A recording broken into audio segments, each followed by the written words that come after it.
The sting of my boss's words cut deeper than the severance agreement I just signed. "No one will care about your work in the end, Ellen," he said, his voice dripping with indifference as he leaned back in his chair. 5 years of 70-hour weeks, distilled into a digital signature and a cruel jab. I kept my face neutral, though my heart pounded. "Thank you for the opportunity," I said, standing with as much dignity as I could muster. "My name's Ellen Carter, I'm 30, and until 5 minutes ago, I was the senior systems engineer at Nexus Dynamics in Seattle. I'd helped build this company from a scrappy startup to a $12 million tech darling. But as I walked out of Marcus Tate's office, I vowed they'd regret erasing me. My code was the heart of their product, and they'd soon learn what they'd thrown away." I moved through the open plan office, past engineers tapping away at keyboards, unaware I wouldn't be back tomorrow. Some were running my code, lines I'd written during endless nights, code that powered our entire platform. The system architecture I'd crafted in our early days, when we worked out of a cramped Belltown loft with no heat, my fingers flying across the keyboard despite the chill. "Leaving early, Ellen?" called Liam, a recent hire, oblivious to my fate. "Something like that," I said, forcing a smile. I packed quickly, a succulent, a photo of my brother's kids, a worn mug. 5 years, and my life here fit into a single tote bag. I'd given everything else to Nexus, waiting for the elevator. Marcus's words echoed, "No one will care about your work." He was wrong. Every piece of that architecture bore my mark. The documentation, written in my quirky shorthand, was clear only to me. A comprehensive guide? I'd meant to write one, but urgent tasks always took priority. As the doors closed, I caught a final glimpse of the office that had been my second home. A thought struck me, they had no idea what they'd just done. I wasn't angry, not yet. But I knew my worth, and I knew exactly where every draft, log, and purelated email with my name was stored. I'd grown up hearing about my mom's betrayal. A brilliant coder in the 80s, she'd designed a groundbreaking database system, only to be pushed out when her firm went big, her name scrubbed from the story. I swore I'd never let that happen. Yet here I was, 30, walking away from Nexus, with a severance check and an NDA I'd scrutinized before signing. It covered company secrets, but not my personal notes or the files I'd sent to my lawyer, Sandra Brooks, weeks ago. I'd sensed trouble brewing, the hushed meetings, Marcus hyping up Caleb, the new consultant, to investors. I wasn't naive. I was ready. Driving home, I called Sandra. "I'm out," I said. "They're replacing me with someone more seasoned." "Severance?" she asked, her voice calm. 6 months pay, standard NDA, nothing about IP beyond my contract. "Good," Sandra said, a smile in her tone. "Those files you sent are gold. Meet me tomorrow to plan." I hung up, a strange calm settling over me. For the first time in years, I wasn't tethered to Nexus. I'd make them see my value, one way or another. The next morning, I slept until 9:30, a luxury after years of 6 a.m. starts. Over breakfast, I drove to Sandra's office, feeling oddly free. She'd spread my files across her table, architecture diagrams, commit logs, emails proving my role, and the crown jewel, evidence I'd created our unique encryption system before joining Nexus. "You're thorough," Sandra said. "Most people don't keep records like this." "My mom taught me to cover my tracks," I replied. "What's the play?" Sandra leaned back. "What do you want?" I paused. I wasn't out for blood, but I wasn't invisible either. "Nothing yet," I said. "But I want to be ready." She nodded. "They'll come crawling back when they realize what they've lost. We'll be waiting." 3 weeks later, I was at a waterfront cafe, sipping a latte and browsing freelance gigs, when my phone rang. It was Rachel Nguyen, Nexus's CTO. "Ellen, how's it going?" she said, her voice too cheery. "Fine, Rachel," I replied, neutral. "What's up?" "The team's prepping the next release and has questions about your architecture. Any chance you could consult?" I sipped my coffee, savoring the moment. "Consult? Given how I left, that doesn't feel right," I said. Rachel coughed. Marcus may have rushed things. We'd pay for your time. Rushed. I echoed. Is that what we're calling it? A pause. Your documentation's unique. I nearly laughed. Unique meant my shorthand was gibberish to them. I'm booked, I said. Maybe Caleb can handle it. Ellen, please, I cut her off. Good luck, Rachel. I hung up, ignoring her follow-up text, *wheel. Triple your rate.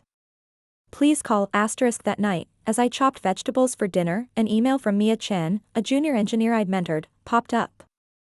Subject, chaos alert. Ellen, it's a mess here. Caleb can't crack your encryption system. For clients reported crashes after the last update. Marcus is blaming us, but it's because no one gets your setup. Rachel's freaking out. Miss you, I stared at the screen. I hadn't expected things to unravel so fast. Part of me felt for my old team, good people stuck in a bad spot. But Marcus's no one will care fueled a spark of satisfaction. My phone rang again. Sandra. Nexus's lawyers called, she said. They want a consulting deal. Already? I asked, surprised. They're in trouble, she said, amused. What's the move? Let them squirm, she advised. The worse it gets, the stronger we are. I hung up, feeling the shift. This wasn't about vengeance, it was about my worth, and they were starting to see it up by week 4, the calls intensified, Rachel, Caleb, even Mia with quiet pleas. I stayed distant, offering vague replies when I bothered to respond. Meanwhile, I met with 3 rival firms, not for jobs but to gauge my leverage. Nexus's platform was tanking, downtime spiked, their X account flooded with complaints, their stock down 18% since the funding high. On a rainy Tuesday, 5 weeks after my exit, Marcus called. Ellen, he said, his usual swagger strained, we got off on the wrong foot. The board thinks there was a misunderstanding about your role. We want you back as a consultant. Misunderstanding? I said, voice flat. About what? Your value, he gritted out. 6 figures, a few weeks' work. I bit back. What about no one caring? I'm busy, I said. Best of luck. I hung up and called Sandra. Marcus offered. Consulting, 6 figures. They're desperate, she said. Their product's crumbling. I dug deeper. Marcus pitched your encryption system as his to investors. My jaw tightened. He what? A board contact confirmed it. They funded his vision, not knowing you built the core. The betrayal stung. Firing me was one thing. Stealing my work was another. Next steps? I asked. Wait a week, Sandra said. Then we hit them with an IP notice. Can we? I asked. My contract, your encryption system's prototype was pre-Nexus, she said. Your GitHub proves it. They can't touch the core IP. I remembered coding it in my tiny apartment, pre-Nexus. Marcus had brushed it off when I mentioned it. Now, that oversight would bite him. We've got them, I said. More than that, Sandra replied. We could halt their whole operation. 6 weeks out, Nexus was imploding. Their stock dropped another 22%, and industry blogs buzzed with client exits. The calls stopped, then. Eerie quiet. I was watching a movie when my doorbell rang. To my shock, it was Clara Vaughn, lead investor from Pinnacle Capital. Ms. Carter, sorry to drop by unannounced, she said, her face grave. We need to talk. May I come in? I let her in, wary. I'll be blunt, she said, sitting on my sofa. Nexus is collapsing, and you know why. I've heard about technical issues, I said cautiously. Clara's eyes narrowed. The encryption system's failing, and no one can fix it. Marcus swore we had backups for key staff, but that was a lie. I stayed silent. Worse, she continued, we've learned Marcus misrepresented the tech leadership. He claimed he designed the system, with you just executing. I laughed, sharp and bitter. That's what he told you? Yes, she said. But our experts say you're the architect. Marcus misled us to secure funding. I exhaled. I'm not shocked, just disappointed. So am I, Clara said. Pinnacle invested $12 million on false grounds. Tomorrow's emergency. Board meeting needs you there. Marcus doesn't know I'm here, but we need the truth. I hesitated. My lawyer advises against engaging without protections. Bring her, Clara said. This is about transparency. The board needs clarity. I nodded. I'll talk to my lawyer. Clara left, and I called Sandra. This is big. She said. Go, but send the IP notice tonight. They'll know your leverage. I agreed, sleepless with anticipation. Marcus had tried to erase me. Tomorrow, I'd rewrite my place in Nexus's story. The Nexus office felt alien yet familiar as I walked in with Sandra. Heads turned, whispers trailed us to the conference room. The board sat around a long table, Clara, 3 investors, Marcus, Rachel, and the execs. Marcus's usual grin was gone. Rachel looked exhausted. Ms. Carter, thank you for coming, Clara said. And Ms. Brooks, your attorney. Sandra nodded. We're here in good faith, but we sent an IP rights notice last night. Marcus's face reddened. This is nonsense. Ellen's contract says all work belongs to Nexus. I know my contract, I said coolly. But the encryption system's prototype predates my employment. My GitHub logs prove it. An investor, Gregory Holt from Apex Ventures, leaned in. Is this true, Marcus? Marcus squirmed. She's exaggerating. She had rough code, but we built it here. I opened my laptop. May I share evidence? Clara nodded. I showed the GitHub commits, pre-Nexus, then early emails where I told Marcus about my system. He acknowledged my prior work, Sandra added, but never secured its IP beyond the standard contract, which doesn't cover pre-existing work. The room went quiet. Marcus shifted. There's more, I said, pulling up investor slides. These pitch decks call the encryption system a key edge, but my name's nowhere. Marcus claimed credit. Gregory removed his glasses. Marcus, you sold yourself as the visionary. I oversaw it, Marcus snapped. Oversight isn't creation, I said. You set tight deadlines and took the glory. Rachel spoke up. Ellen designed the system. Without her, we can't maintain it, as the last 6 weeks show. Marcus glared, but the investors' faces hardened. What do you want, Ms. Carter? Another board member asked. Sandra replied, recognition of Ellen's contributions, fair compensation for her IP, and assurances against future misrepresentation. Or what? Marcus sneered. The IP notice stands, Sandra said. Nexus can't use the system, crippling your product. The stakes hit home.